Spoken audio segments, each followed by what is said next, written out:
کون سا انسان ہے جس کا نماز جنازہ نہیں ہوتا؟ کائنات میں سب سے پہلے سجدہ کس نے اور کس کو کیا تھا؟ السلام علیکم۔ وعلیکم السلام۔ کیا نام ہے؟ محسن۔ اچھا، کیا کرتے ہو؟ حفظ پڑھتا ہوں۔ مدرسے میں پڑھتے ہو؟ جی۔ ماشاء اللہ۔ آپ کا کیا نام ہے؟ جی محمد ایان۔ اور آپ کا؟ محمد مہندس۔ محمد محسن۔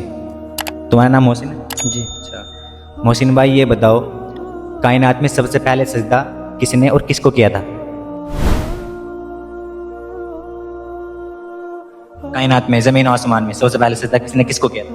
حضرت آدم علیہ السلام۔ کس نے کیا تھا؟ فرشتوں نے۔ فرشتوں نے۔ صحیح جواب، بالکل صحیح جواب۔ اچھا ایان بھائی، آپ یہ بتاؤ وہ کون سے نبی ہے جن کے ابا بھی نبی تھے، دادا بھی نبی اور پردادا بھی نبی تھے؟ حضرت محمد مصطفیٰ صلی اللہ علیہ وسلم۔ نہیں۔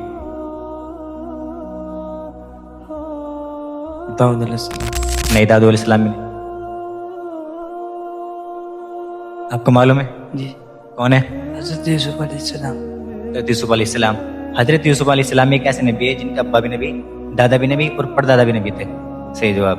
وہ کون سا انسان ہے جس کا نماز جنازہ نہیں ہوتا؟ مسلمان ہے وہ،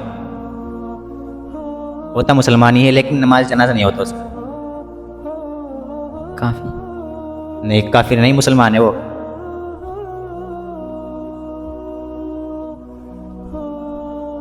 آپ کو معلوم ہے؟ ہندو۔ ہندو نہیں ہے۔ پتہ ہے۔ آپ کو معلوم ہے؟ فرعون۔ نہیں، فرعون تو چلا گیا۔ وہ کون سا انسان ہے جس کا نماز جنازہ نہیں ہوتا؟ ایک ایسا بھی انسان ہوتا ہے اچھا، جو ابھی تک پیدا نہیں ہوا ہو اور ماں کے پیٹ میں مر گیا ہو، اس کا نماز جنازہ نہیں ہوتا۔ بچے کا، جو بچہ پیدا بھی نہیں ہوتا اور اس کا ماں کے پیٹ میں انتقال ہو گیا ہو، اس کا نماز جنازہ نہیں ہوتا۔ ٹھیک، اچھا۔